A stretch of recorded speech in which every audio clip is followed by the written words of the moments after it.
Hello guys, welcome to my YouTube channel time to study and art. इस वीडियो में हम बीपीएससी 131 के फर्स्ट ब्लॉक का सेकंड यूनिट कवर कर रहे हैं और ये वीडियो का थर्ड पार्ट है। इससे पहले दो पार्ट आ चुके हैं, उसमें डेफिनेशंस और कुछ क्वेश्चंस कवर कराएं। ये लास्ट क्वेश्चन है और लास्ट पार्ट है, तो इस वीडियो में हम ये लास्ट क्वेश्चन देखेंगे। ये क्वेश्चन है, राजनीतिक सिद्धांत की प्रमुख संकल्पनाओं को स्पष्ट करें। तो प्रमुख संकल्पनाएं भी कह सकते हैं, इसके तत्व भी कह सकते हैं और प्रकार भी कह सकते हैं।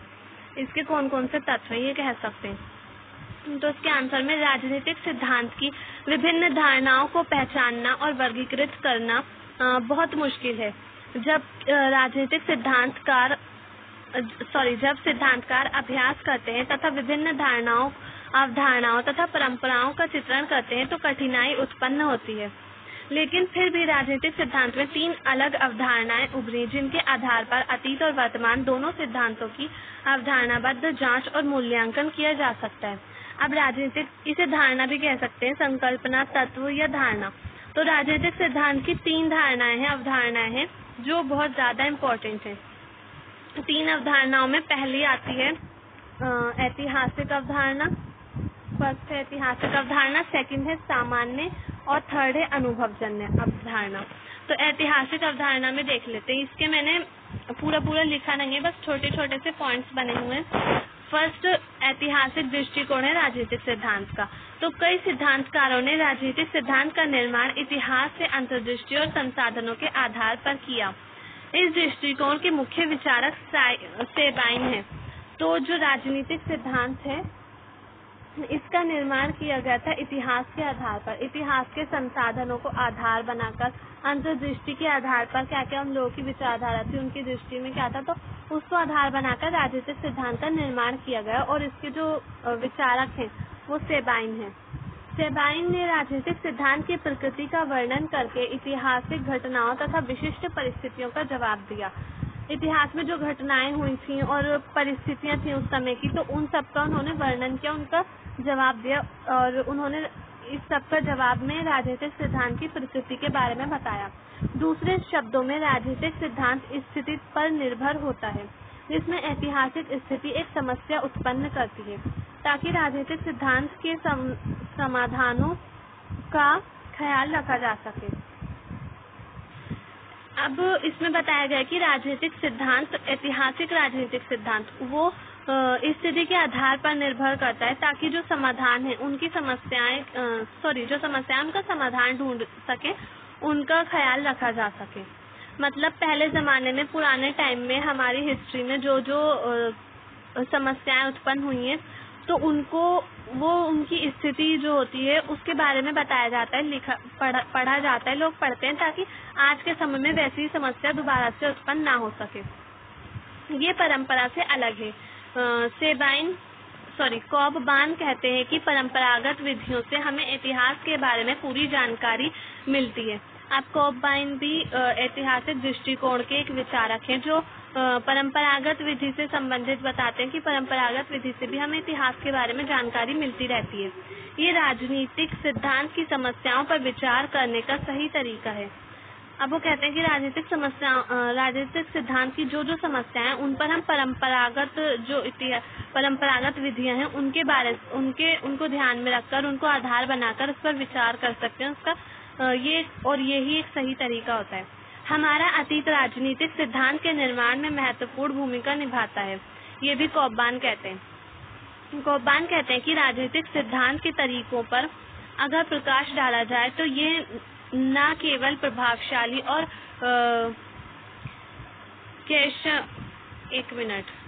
ये मुझे वर्ड समझ नहीं आ रहा है, मैं आगे पढ़ रही हूँ। प्रभावशाली होगा, बल्कि ये हमारी पिछली पीढ़ियों की असफलताओं, वर्तमान के सामूहिक ज्ञान तथा हमारे अंदर कल्पनाशीलता को बढ़ावा देता है। अब वो कहते हैं कि अगर हम पुरानी समस्याओं पर, राजनीतिक सिद्धांत के पुराने तरीकों पर प्रकाश डालें तो यह बहुत ज्यादा प्रभावशाली होता है, ये हमें असफलताओं के बारे में बताता है, वर्तमान में सामूहिक ज्ञान और कल्पनाशीलता जो होती है, हमारे अंदर की कल्पनाशीलता होती है, उसको बढ़ावा देता है राजनीतिक सिद्धांत। यह हमारी मानक दृष्टि में महत्वपूर्ण योगदान देता है। आज हमारे समाज में जितनी भी समस्याएं उत्पन्न होती हैं, उनका समाधान इतिहास में छुपा है। अब ये इतिहास के बारे में बता रहे हैं कि हमारे समाज में जो समस्याएं उत्पन्न हो रही है वो कभी ना कभी इतिहास में भी हुई होंगी, और अगर इतिहास में हुई होंगी तो उनका समाधान भी होगा। और इसीलिए अगर वही समस्याएं दोबारा हमारे समाज में उत्पन्न होती तो हम राजनीतिक सिद्धांत का अध्ययन करके पता लगा सकते हैं कि उनका क्या समाधान है। तो इसलिए राजनीतिक सिद्धांत, ऐतिहासिक दृष्टिकोण बहुत ज्यादा इम्पोर्टेंट है राजनीतिक सिद्धांत के अंदर, उसका होना बहुत ज्यादा जरूरी है। हमें बेहतर ढंग से पता चलता है कि हमारे पास निश्चित मूल्य, मानदंड, नैतिक अपेक्षाएं तथा वे कहाँ से आई हैं। जो नैतिक अपेक्षाएं, हमारी मानदंड है, मूल्य है, ये सब कहाँ से आए हैं और इनका बेहतर तरीके से कैसे इस्तेमाल किया जा सकता है, ये सब हम इतिहास में पढ़ते हैं, ऐतिहासिक दृष्टिकोण में। हम राजनीतिक सिद्धांत में जो भी योजना बनती है वे इसलिए खास होती है क्योंकि वे दूसरी योजना से अलग दूसरी चुनौतियों से जुड़ी होती है, या हर योजना अलग होती है। मतलब हर योजना इसमें अलग होती है और इसमें हर योजना इसकी बहुत ज्यादा इम्पोर्टेंट होती है। हर योजना में नई चुनौतियां होती हैं, इसलिए अतीत के मूल्य को कभी कभी समाप्त कर दिया जाता है, और अगर किसी को इस पहलू के बारे में नहीं पता तो बाधा भी हो सकती है। मतलब इसमें नई नई चुनौतियां होती हैं और यही कारण है कि कभी कभी अतीत के जो मूल्य होते हैं उनको खत्म करना जरूरी हो जाता है। अगर हम ऐसा नहीं करेंगे तो आगे नहीं बढ़ पाएंगे, हमें और हमारे काम में बाधा हो सकती है, हम परेशान हो सकते हैं, हमें परेशानी हो सकती है। ये दृष्टिकोण अपने पुराने विचारों से पूरी तरह जुड़ा होता है, इसलिए हमें बदलाव की संभावना भी बहुत कम होती है। अब जब ऐतिहासिक दृष्टिकोण है तो इसमें पुराने विचार तो जाहिर सी बातें होंगे ही होंगे, तो इसलिए अपने पुराने विचारों से जरूरी तौर पर जुड़ा होता है और इसमें बदलाव की संभावना नहीं होती, ना के बराबर होती है, बहुत ज्यादा कम होती है। अब इसका जो सेकंड है वो है मानक या निर्देशात्मक दृष्टिकोण। ये धारणा राजनीतिक सिद्धांत में विभिन्न नामों से जानी जाती है। जो मानक या फिर निर्देशात्मक दृष्टिकोण है, राजनीतिक सिद्धांत में इसे अलग अलग नामों से जाना जाता है। कुछ लोग इसे दार्शनिक सिद्धांत तथा कुछ इसे नैतिक सिद्धांत कहते हैं। सामान्य अवधारणा भी कहा जाता है इसे। ये अवधारणा इस आधार पर आधारित है कि इसमें जितने भी सिद्धांत होते हैं उन्हें किसी न किसी तर्क, अंतर्दृष्टि और अनुभवों के आधार पर व्यक्त किया जाता है। मतलब इसका जो आधार है उसमें ये बताया जाता है कि ये वाली जो अवधारणा है मानक या फिर निर्देशात्मक, इसमें तर्क, अंतर्दृष्टि, अनुभव आधार होते हैं जिनके आधार पर किसी भी बात को कहा जाता है, किसी भी अवधारणा को बताया जाता है। ये जितनी भी चीजों को व्यक्त करता है वे दुनिया और इसकी घटनाओं के अर्थ को समझाने का प्रयास करता है। मानवतावादियों द्वारा कुछ ऐसे प्रश्न पूछे जाते होंगे जैसे राजनीतिक संस्थान का अंत क्या होना चाहिए, व्यक्ति एवं समाज के बीच संबंध को किस प्रकार व्यक्त करना चाहिए। ये सारे मानवतावादियों ने कुछ सवाल पूछे हैं जो मैं अभी बोल रही हूँ। तो ये सब इसमें ऐसी बातें की जाती हैं राजनीतिक सिद्धांत के मानक दृष्टिकोण में। समाज में कौन सी व्यवस्था या मॉडल समाज को आदर्श बना सकते हैं और नियमों व सिद्धांतों को किस पर शासन करना चाहिए, ये सारे क्वेश्चन है जो राजनीतिक सिद्धांत के मानक दृष्टिकोण में मानवतावादियों ने पूछे। हमें आदर्श समाज की स्थापना के लिए नैतिक मूल्यों का निर्माण करना होगा। अब जो मानवतावादी हैं वो कहते हैं कि नैतिक मूल्यों का अगर हम निर्माण करेंगे तो वही हमारे एक आदर्श समाज की स्थापना कर सकता है। आदर्श समाज की स्थापना तभी होगी जब हम नैतिक मूल्यों का निर्माण करेंगे, नहीं तो आदर्श समाज की स्थापना हो नहीं सकेगी। राजनीतिक सिद्धांत राजनीतिक दर्शन पर निर्भर करता है, क्योंकि जब तक दर्शन नहीं होगा, जब तक समाज की समस्याओं पर सिद्धांत नहीं दिया जाएगा। अब ये जो मानवतावादी दृष्टिकोण है, ये लोग कहते हैं मानवतावादी के राजनीतिक सिद्धांत और राजनीतिक दर्शन एक दूसरे से जुड़े हुए हैं। राजनीतिक सिद्धांत दर्शन पर निर्भर करता है, अगर दर्शन नहीं होगा तो राजनीतिक सिद्धांत भी नहीं होगा। उसमें समस्याओं पर, समाज की समस्याओं पर सिद्धांत नहीं दिया जाएगा, समाज की समस्याओं पर बात नहीं की जाएगी अगर दर्शन नहीं होगा तो। दर्शन से अच्छे जीवन का ज्ञान मिलता है। राजनीतिक सिद्धांत के उद्देश्यों को पूरा करने के लिए राजनीतिक दर्शन अपने ढांचों का उपयोग करता है। अब दर्शन से हमें पता चलता है कि हम अच्छा जीवन कैसे जी सकते हैं, और अच्छे जीवन जीने के लिए उद्देश्य होते हैं, उनको पूरा करने का काम दर्शन ही कर पाता है, राजनीतिक दर्शन करता है। जो राजनीतिक सिद्धांत में बताए जाते हैं। राजनीतिक सिद्धांत के जो ढांचे हैं उनके आधार पर राजनीतिक सिद्धांत तैयार किया जाता है। औपचारिक हथियार यानी कि शासन व्यवस्था, कानून, नियम, ये सब औपचारिक हथियार कहलाते हैं। औपचारिक हथियार को राजनीतिक दर्शन से लिया जाता है ताकि एक अच्छे राज्य व समाज की स्थापना की जा सके। लियो स्ट्रॉस ने तर्क दिया कि राजनीतिक चीजों को जब प्रकृति द्वारा नहीं स्वीकारा जाता ये किसी काम की नहीं होती। अब लियो स्ट्रॉस कहते हैं कि अगर राजनीतिक चीजों को प्रकृति नहीं स्वीकार करती है तो ये किसी भी काम की नहीं रहती है, इनका कोई काम नहीं होता है। आदर्श समाज बनाने के लिए समाज में न्याय व व्यवस्था में समानता होना बहुत जरूरी है। तो अगर हमें समाज बनाना है, आदर्श समाज की स्थापना करनी है, सबको सुख शांति से रहना है समाज में, तो न्याय का होना बहुत ज्यादा जरूरी होगा, व्यवस्था का होना बहुत ज्यादा जरूरी होगा, सरकार का होना बहुत जरूरी होगा। अगर न्याय नहीं होगा तो सब लोग लड़ेंगे, एक आदर्श समाज नहीं बन पाएगा। व्यवस्था नहीं होगी, सरकार नहीं होगी तो कोई भी, सब लोग अपनी मर्जी का काम करेंगे, मतलब जिसका जो मन करेगा वो करेगा। तो इसलिए समाज को व्यवस्थित करने के लिए एक व्यवस्था का, एक सरकार का होना बहुत ज्यादा जरूरी होता है और समानता का होना बहुत ज्यादा जरूरी होता है। मतलब न्याय और व्यवस्था समानता के आधार पर होनी चाहिए। मानवतावादी मूल्यों का मूल्यांकन करते समय वे उन्हें पूर्ण रूप से चित्रित करते हैं कि कितना वे कैसे सही है।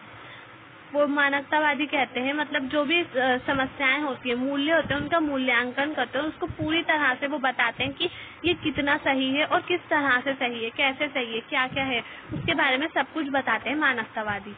हर समाज में, मतलब जो मानवतावादी दृष्टिकोण एक तौर पर कह सकते हैं, उसमें वैज्ञानिक आधार पर होता है, ये उसमें तर्क दिए जाते हैं, तो ये सब उसमें बताया जाता है। हर समाज में व्यक्ति को ध्यान में रखकर ही आदर्श समाज का निर्माण कर सकते हैं, क्योंकि किसी भी समाज को आदर्श तरीके से बनाने के लिए जरूरी है कि व्यक्ति को व्यवहार को समझा जाए। अब जो मानवतावादी हैं वो कहते हैं कि व्यक्ति को आधार मानकर ही आदर्श समाज की स्थापना की जा सकती है। व्यक्ति को ध्यान में रखा जाए ताकि व्यक्ति की जो समस्याएं हैं उसके बारे में पता चले। समाज तभी आदर्श बनेगा जब हमें व्यक्ति के व्यवहार के बारे में पता होगा, व्यक्ति के व्यवहार के बारे में हम समझ पाएंगे, तभी हम समाज को आदर्श बना सकते हैं। तो इसलिए व्यक्ति को ध्यान में रखना चाहिए और उसके आधार पर आदर्श समाज की स्थापना करनी चाहिए। राजनीतिक सिद्धांतवादी जब हर व्यक्ति की धारणाओं को ना समझ लें, जब तक हम किसी भी समाज को आदर्श नहीं बना सकते। मतलब ये कहते हैं कि हर व्यक्ति की धारणाओं को, उसके व्यवहार को समझना चाहिए, और अगर हर एक व्यक्ति की धारणाओं को हम नहीं समझ पाते तो समाज आदर्श नहीं बन सकता, आदर्श समाज की स्थापना नहीं हो सकती। अब अनुभवजन्य सिद्धांत का जो थर्ड दृष्टिकोण है इसका, उसके अनुभवजन्य है, वो थर्ड दृष्टिकोण अनुभवजन्य दृष्टिकोण है। तो उसके सिद्धांतकारों ने मानवतावाद की कुछ आलोचना की है, कुछ मूल्य जिनके आधार पर आलोचना की है। तो फर्स्ट है इसका मूल्यों की सापेक्षता। इसमें मूल्यों की सापेक्षता होती है, उस पर ध्यान दिया जाता है, तो इसलिए कहते हैं कि ये नहीं होनी चाहिए, आलोचना की इन्होंने इसकी। नैतिकता व मानदंडों का सांस्कृतिक सार। तो जो मानवतावादी है वो कहते हैं कि नैतिकता होनी चाहिए, मानदंड होने चाहिए, मानदंडों का सांस्कृतिक सार होना चाहिए, वो उसके बारे में बताते हैं, जिसकी आलोचना अनुभवजन्य दृष्टिकोणवादी करते हैं। प्रतिष्ठानों में वैचारिक विषय सूची, तो विषय सूची वैचारिक हो, इस पर मानवतावादी जोर देते हैं, लेकिन अनुभवजन्य सिद्धांतकार जो होते हैं वो उस पर जोर नहीं देते, वो कहते हैं कि ये सही नहीं है। परियोजना का सार और यूटोपियन प्रकृति। तो परियोजना का सार यूटोपियन प्रकृति जो है, यूटोपियन प्रकृति के आधार पर मानवतावादी दृष्टिकोण बना हुआ है, तो ये इसकी आलोचना करते हैं कि ये इसके आधार पर नहीं होना चाहिए, इसकी प्रकृति यूटोपियन नहीं होनी चाहिए। मानक सिद्धांतकारों ने जो भी सिद्धांत दिया उसे व्यवहारिकता के साथ जोड़ने की कोशिश की। जॉन रॉल्स कहते हैं कि समाज में हमारी मूल स्थिति बनी रहे, समाज के व्यक्ति एक दूसरे के साथ जुड़े रहें, इसके लिए इन्होंने वितरणात्मक न्याय को बढ़ावा दिया, यानी जिस व्यक्ति ने जितनी चोरी की है उसे उसी के हिसाब से हर्जाना देना पड़ेगा। अब जॉन रॉल्स जो है, ये आप 5th चैप्टर में पढ़ेंगे, जॉन रॉल्स का वितरणात्मक न्याय सिद्धांत इसके बारे में उन्होंने कहा कि जो समाज में जो व्यक्ति जैसी काबिलियत है उसको उसी के आधार पर उसके वितरण करना चाहिए, उसको हित प्राप्त होने चाहिए, अधिकार प्राप्त होने चाहिए, ये जॉन रॉल्स कहते हैं। अब इसका थर्ड है अनुभवजन्य दृष्टिकोण।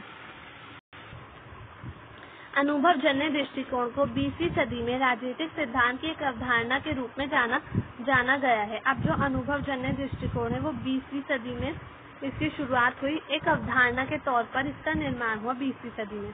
ये सिद्धांत पूरी तरह से आदर्शता नहीं है, मतलब इसमें आदर्शता नहीं बताई गई है। जैसे मानवतावादी आदर्शता पर ध्यान केंद्रित करते हैं, ये लोग आदर्शता पर ध्यान केंद्रित नहीं करते। अनुभवजन्य का मतलब है जिसे अनुभव के आधार पर दिया जा सके और स्थापित किया जा सके, मतलब एक्सपीरियंस के आधार पर जो तर्क दिया जाए उसे ही अनुभवजन्य कहते हैं।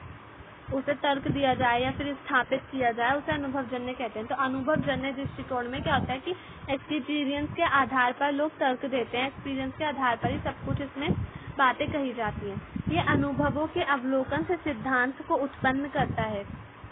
वही जो मैंने भी बताया, अनुभवों का अवलोकन किया जाता है। जो सिद्धांत मूल्य निर्णय में शामिल होते हैं ये उन्हें ज्ञान नहीं देता। जो मूल्यों पर आधारित होते हैं जो सिद्धांत, ये उनको ज्ञान नहीं देता। ये अनुभववादी सिद्धांतों पर आधारित है जिसका दावा है कि सच और झूठ के निर्माण के लिए पूर्ण विकसित मानदंड हैं तथा इसे मानदंड का सार प्रयोग इस सिद्धांत में दर्ज है। अब वो कहते हैं कि झूठ और सच के लिए अलग अलग विकसित मानदंड हैं जिनके बारे में बताया गया है। ये सिद्धांतों पर आधारित है। ये केवल उन तथ्यों से संबंध रखता है जो हमारे अनुभव या एक्सपीरियंस तथा निरीक्षण या फिर ऑब्जर्वेशन पर आधारित होते हैं। ये सिर्फ उन्हीं से संबंध रखता है, उन्हीं तथ्यों से, उन्हीं तर्कों से संबंध रखता है जो ऑब्जर्वेशन और एक्सपीरियंस पर आधारित होते हैं। ये उन निष्कर्षों पर विश्वास करता है जिनकी छानबीन या सत्यापन वेरिफिकेशन की जाती है ना, उन पर ही ये आधारित होता है, उन्हीं पर विश्वास करता है अनुभवजन्य दृष्टिकोण। इसमें तथ्यों का वर्णन करके उन्हें सत्य व असत्य ठहराया जा सकता है। हालांकि वैज्ञानिक तरीकों और तथ्यों पर आधारित राजनीतिक सिद्धांतों का अध्ययन बहुत पुराना है, लेकिन इसे अध्ययन की एक महत्वपूर्ण पद्धति या अनुभवजन्य दृष्टिकोण बनाने का श्रेय अमेरिका के समाजशास्त्रियों को जाता है। अब जो अनुभवजन्य दृष्टिकोण है उसका निर्माण करने का श्रेय, उसकी स्थापना करने का श्रेय अमेरिका को जाता है। अमेरिका के जो समाजशास्त्री थे उन्होंने इसका निर्माण किया था। अब उसमें कुछ इम्पोर्टेंट जो है वो है मैक्स वेबर, ग्राहम तथा बेंटले आदि ने राजनीतिक सिद्धांत का अनुभवजन्य सिद्धांत का विकास किया। ये सारे इम्पोर्टेंट हैं इसके वैज्ञानिक, मैक्स वेबर, ग्राहम और बेंटले। ये बहुत इम्पोर्टेंट नाम है, आपको ये याद करने पड़ेंगे और ये लिखने भी पड़ेंगे एग्जाम्स में। तो जिन्होंने राजनीतिक सिद्धांत का विकास किया, निर्माण किया, अनुभवजन्य राजनीतिक सिद्धांत का, तो वो ये सारे वैज्ञानिक हैं, इन्होंने ही इसका निर्माण किया है। और राजनीति का अध्ययन तथ्यों पर हो, इस बात पर बल दिया। तो राजनीतिक सिद्धांत का अध्ययन तथ्यों के आधार पर हो, इस बात पर ये सारे वैज्ञानिक बल देते हैं, जोर देते हैं। इस सिद्धांत का उद्देश्य राजनीतिक घटनाओं की व्याख्या करना, उन्हें क्रमबद्ध तथा व्यवस्थित करना और इस पर कुछ भविष्यवाणी करना है। मतलब जो अनुभवजन्यवादी होते हैं ये कहते हैं कि राजनीतिक घटनाएं जो हो रही हैं उनकी व्याख्या करते हैं, ये उन्हें क्रमबद्ध तरीके से पेश करते हैं और फिर उन्हें व्यवस्थित करते हैं और भविष्यवाणी देते हैं। जो जो बातें होती हैं उनके ऊपर भविष्यवाणी देते हैं कि अब भविष्य में इसमें क्या होगा। इसका काम मूल्यांकन या आदर्श राज्य की स्थापना करना नहीं है। जैसे मानवतावादी आदर्श राज्य की स्थापना करना चाहते हैं, ऐसे अनुभवजन्यवादी नहीं चाहते कि मतलब इनका काम ये नहीं है कि ये आदर्श राज्य की स्थापना करें, ये ऐसा नहीं चाहते। ये मूल्यांकन भी नहीं चाहते, बल्कि ये तथ्यों को क्रमबद्धता से जोड़ते हैं और फिर उनका विकास करते हैं अनुभव के आधार पर। जो अनुभवजन्यवादी है वो कहते हैं कि राजनीतिक सिद्धांत वहीं तक तर्कपूर्ण हो सकता है जहाँ तक उसकी जांच की जाती है। मतलब जब तक उसकी जांच की जा रही है जब तक वो तर्कपूर्ण है। अगर उसकी जांच नहीं हो रही तो समझो कि उसमें कोई भी उसका कोई मतलब ही नहीं है। उसमें झूठी बातें बताई जा रही हैं अगर उसकी जांच नहीं हो रही है तो। दर्शन शास्त्र से इनका कोई मतलब नहीं है। इनके अनुसार राजनीतिक सिद्धांत का अध्ययन मूल्य विहीन होना चाहिए। इसका ये सब बातें मैंने बता दी अभी ऊपर। इसका उद्देश्य वर्तमान राजनीतिक घटनाओं का विश्लेषण करना है तथा इस बात का मूल्यांकन करना है कि क्या हो रहा है और क्या होना चाहिए। मतलब इस बात पर ध्यान केंद्रित करता है कि अब क्या हो रहा है और वर्तमान में क्या हो रहा है और भविष्य में क्या होना चाहिए, क्या इसमें चेंजेस किए जाने चाहिए, और जो राजनीतिक घटनाएं होती हैं उनका विश्लेषण करता है अनुभवजन्य दृष्टिकोण। इसका संबंध केवल राज्य का अध्ययन नहीं है बल्कि राजनीतिक प्रक्रिया का अध्ययन भी है। मतलब ये सिर्फ राज्य के बारे में अध्ययन नहीं करता, राजनीतिक प्रक्रिया जो होती है, एक प्रोसेस जो होता है, उसका भी अध्ययन इसमें किया जाता है। इस सिद्धांत में कई धारणाओं को राजनीतिक विज्ञान के अध्ययन के लिए अपनाया गया, जैसे शक्ति, विशिष्ट वर्ग, नीति निर्माण, राजनीतिक व्यवस्था आदि। तो जो धारणाएं हैं इनको अपनाया गया राजनीतिक विज्ञान के अध्ययन के लिए। ये सारी धारणाएं जिनके नाम लेने लिए। अब जो अनुभववादी दृष्टिकोण है उसको आदर्शी अनुभाविक भी कहते हैं, कहा गया है। अब इसकी जो आलोचना है वो किस आधारों पर, किन बातों को आधार बनाकर की गई है, तो वो दी गई है। 2 हैं।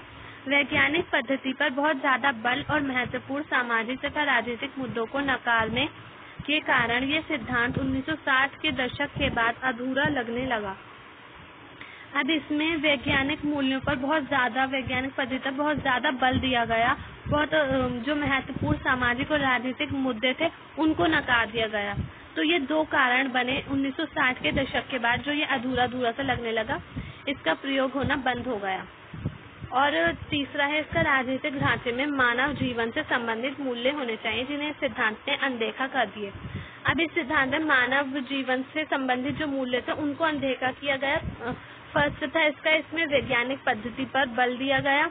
जो राजनीतिक और सामाजिक मुद्दे थे उनको नकारा गया। और थर्ड है मानव जीवन से संबंधित मूल्यों को अनदेखा किया गया। जो मूल्य होने चाहिए थे उनको भी अनदेखा किया गया। तो ये 3 बातें हैं जो इसकी आलोचना में लिखी जा सकती हैं, जो मैंने अभी बताया। तो गाइस आज की वीडियो में सिर्फ इतना ही। अगर आपको हमारी वीडियो पसंद आई हो तो प्लीज़ मेरी वीडियो को लाइक करें, शेयर करें, कमेंट्स में बताएं आपको वीडियो कैसी लगी। चैनल को सब्सक्राइब करें।